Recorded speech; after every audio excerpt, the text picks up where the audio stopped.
investigador de la Escuela de Gobierno y Transformación Pública del TEC de Monterrey. Marco Antonio, ¿cómo estás? Como siempre, un gusto. Hola, Paco, muy agradecido por el espacio. Muchas gracias, Marco Antonio. A ver, un primer punto de vista de este nuevo plan educativo piloto presentado hoy. Pues la verdad, lo que se presentó hoy fue más bien un evento político que un evento educativo. Por un lado, no solamente porque la secretaria saliente trató en la mitad del evento de defender los supuestos logros que hizo ella al frente de la Secretaría de Educación Pública, y en el listado de los pendientes que le hereda a la nueva secretaria, convenientemente omitió lo más importante, que tiene que ver con que hasta ahora no tenemos un diagnóstico de la afectación de los aprendizajes que les sirva a los docentes para trazar rutas diferenciadas por plantel para la recuperación de estos aprendizajes. Cuando uno observa pues los anuncios y el documento que se subió al internet, pues lo que resalta son más bien una serie de ausencias para dar certidumbre en primer lugar a los docentes, que serán los encargados de implementar el piloto en el siguiente ciclo escolar que está por empezar, y lo que significa en términos de la educación, y por lo tanto que pudiera dar mayor tranquilidad a los padres, a las madres de familia, respecto a que este plan responda a la emergencia educativa que el país está enfrentando derivado de la pandemia. En primer lugar, se dice, bueno, vamos a tener un piloto que, como dice la nota que presentaron, sí, comenzará en octubre, en los primeros años, es decir, en el primer año de preescolar, en el primero de educación primaria y en el primero de secundaria. Que va a haber formación docente, pero ¿cómo va a ser? Hay recursos para el financiamiento de la misma, cómo se seleccionaron a las escuelas, a las 30 escuelas participantes por cada entidad, cuáles son los criterios para su selección, nada de nada. De hecho, a la salida del evento, uno de tus compañeros periodistas del periódico Reforma le pregunta directamente a la subsecretaria de Educación Básica, que es la que tendría que tener la responsabilidad de estos detalles fundamentales, y evade la pregunta, que hace guaje y no contesta. Entonces, si tú me dices, oye, ¿cuáles son estas 30 escuelas por entidad y cuáles fueron los criterios para seleccionarlo? Pues quién sabe. ¿En qué va a consistir la capacitación docente para su implementación? Sin información. ¿Tenemos recursos para poder establecer esta capacitación? Tampoco. Oigan, más allá de decir que los docentes van a estar encargados de la evaluación y que grandilocuentemente hablan que hay que poner al centro a la comunidad más que al individuo, como si cualquiera que ha dado clases no entendiera que no es incompatible, por un lado, fomentar estrategias del aprendizaje de cada uno de los estudiantes en un contexto de comunidad. O sea, no es o comunidad o individuo. Y pues el plan de estudios dice que la comunidad y desprecia los planes anteriores porque supuestamente eran individualistas. Entonces, cuando nos escuchan ahorita a los papás, las mamás, en términos de qué significa todo esto, de qué manera van a mejorar la formación de los docentes, las estrategias pedagógicas para un mejor aprendizaje, para recuperar lo que no alcanzaron a aprender sus hijas, sus hijos en estos 2 años de pandemia por las clases a la distancia, pues lamentablemente no hay información de la autoridad.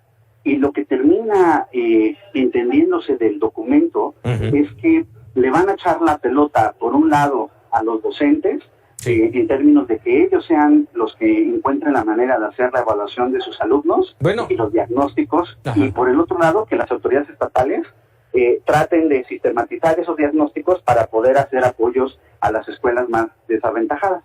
Bueno, de hecho, Marco, dentro de los 4 elementos fundamentales de este nuevo plan de estudios, hablan del codiseño de programas de estudio a cargo de maestros. justamente lo que estás diciendo. Y aquí mi pregunta es, ¿por qué hablan de que la educación en México ha estado dominada por una lógica colonial?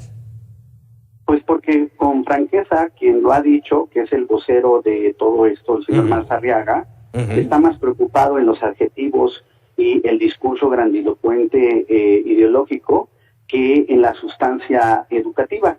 Él mismo, en una entrevista que dio con uno de tus colegas de Educación Futura, ante una pregunta justo similar a la que tú estás planteando, termina confesando que no sabe de educación, pero que es un convencido de la cuarta transformación, como si eso fuera la credencial para poder estar al frente de estar la postura de la Secretaría de Educación Pública sobre estos planes de estudio. Entonces, pues, con franqueza, o sea, lo que termina ocurriendo el día de hoy es, por un lado, un patético evento político en el que incluso buscan placear a la jefa de gobierno, que no tenía nada que hacer ahí, y no tenía nada que hacer ahí, para quien nos escucha, porque la jefa de gobierno no tiene ninguna jurisdicción en materia educativa. Los servicios educativos de la Ciudad de México dependen de la autoridad federal en materia educativa, que depende de la SEP. Lo que estaba ahí haciendo es un florero político en términos de la promoción de la imagen de la jefa de gobierno. Ni siquiera estuvieron los 31 gobernadores del país. Solo hubo 3 gobernadores, todos ellos, por cierto, de Morena. Entonces, pues la verdad, más allá de que quisieron apapachar a la secretaria saliente y tratar de presentar un diagnóstico triunfalista, que pues cualquiera que tenga contacto con la educación pública nomás no encuentra bases para ese triunfalismo, en términos de dar certidumbre a los docentes que van a ser encargados de implementar estos nuevos planes de estudio y de que le puedan explicar con claridad a la sociedad lo que esto va a significar para un mejor aprendizaje de sus hijas, de sus hijos. Lamentablemente, silencio y ausencia de mensaje claro por parte de la autoridad. A ver, en este entorno, déjame preguntarte, no podemos negar, ningún mexicano, que tenemos una severa crisis educativa en el país. No de hoy. Lamentablemente, perdón, sí. Paco. ¿Sabes quién sí lo niega? El señor presidente de la República, que ayer en la mañanera se atrevió a decir que, dado las grandes acciones de Delfina Gómez, no había habido rezago educativo derivado de la pandemia. No, bueno, terrible. A ver, insisto, no podemos negarlo. Si lo niega el presidente, bueno, él tiene otros datos, déjame decirlo así, Marco, pero no podemos negarlo, que estamos sufriendo una crisis severa, no de un año, no de 2 años por pandemia, sino de muchos años atrás. Se ha venido agudizando, por supuesto, entre austeridad, entre cambio de reforma educativa, entre la nueva escuela mexicana que simple y sencillamente no arranca, entre un plan de estudios presentado hoy, un plan piloto, y en donde se dice que se busca una transformación profunda de la educación básica, pero es lo que menos se ve. No sé si tú estés de acuerdo, no se ve la sustancia que es la educación. No solamente no hay la sustancia, sino que reiteradamente la autoridad se comporta como si no hubiera una crisis educativa que se profundizó por la pandemia. Y eso es una irresponsabilidad mayúscula, porque con ideología no van a recuperar las chicas, los chicos, los aprendizajes que no alcanzaron estos 2 años. Con ideología no se va a recuperar a los 367,000 jóvenes que hoy hay menos en la media superior, o los 200,000 jóvenes que terminaron la secundaria y que ya no transitaron a la media superior. Y en vez de que estuviéramos atendiendo la emergencia educativa como lo están haciendo otros países, que se están concentrando en lo que se denomina los aprendizajes imprescindibles o fundamentales, es decir, por ejemplo, de la parte de la matemática, los aspectos más importantes, de la parte del lenguaje y del desarrollo de la lectura, los aspectos más importantes, porque entienden los otros gobiernos que enfrentan crisis similares a la mexicana, que lamentablemente en estos 2 años no se pudo alcanzar todo el currículum, y que va a tomar tiempo ir corrigiendo lo que no se alcanzó. Pero no, esta autoridad no solamente busca que naveguemos a ciegas, sino que todavía tiene el empacho de presentar una propuesta de cambio curricular que tiene una serie de imprecisiones, tiene preguntas básicas que no están siendo contestadas a semanas de que arranque el ciclo escolar, en donde, insisto, se comporta como si no hubiera una crisis educativa. Terrible situación. Rápidamente, Marco, ya con todo esto, ¿cuál es el futuro? ¿Qué futuro le depara a la educación en México? Híjole, yo tengo malas noticias y me da tristeza compartirlas con la audiencia, porque me gustaría decirles que el futuro pinta mejor, pero eso no es así. No se observa que la autoridad quiera asumir su responsabilidad. Hay pequeñas señales de esperanza en algunos estados que entendieron que no pueden seguir con el chip centralista de esperar que las soluciones van a venir del gobierno federal, porque evidentemente no van a venir.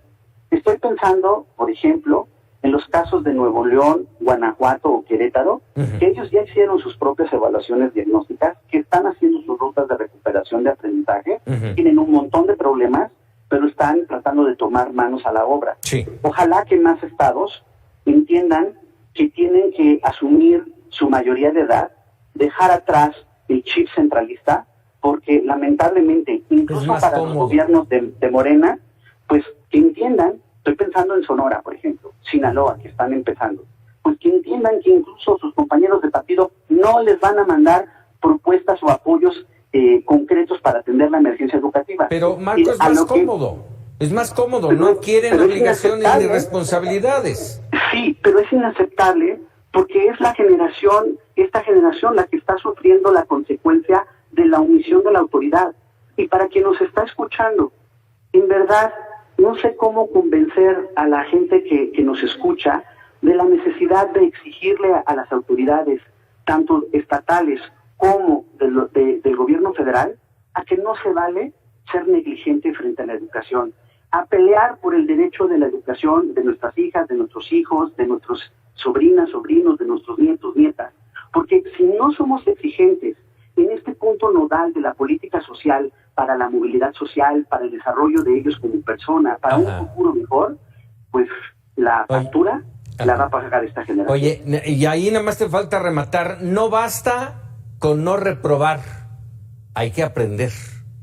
Es que incluso en esa parte de la determinación de la autoridad de no reprobar, hace sentido si estuviera acompañada de las medidas de acompañamiento docente y de tutorías, para que los chicos que no reprobaste, pero que no tienen los conocimientos correspondientes para poder pasar de año, tengan este acompañamiento, ir corrigiendo las deficiencias que traen del ciclo escolar anterior, para que a la hora de que tú lo estás pasando porque no lo quisiste reprobar, no sea un desastre en términos de su desempeño y de su aprovechamiento escolar. Eso es lo que no ha entendido la autoridad a estas alturas. Marco Antonio Fernández, siempre ilustrativo platicar contigo, te agradezco mucho. Muchísimas gracias como siempre por el espacio, Paco. Muy buenas noches. Muy buenas noches. Marco Antonio Fernández, coordinador del programa Anticorrupción y Educación de México Evalúa, y vamos, un panorama lamentable, triste de lo que es la educación en nuestro país, a instancias de la presentación de este plan, de este nuevo plan piloto de educación y el ingreso y inicio de operaciones, déjeme decirlo así, de quien será a partir de muy pocos días la nueva secretaria de Educación Pública, Leticia Ramírez.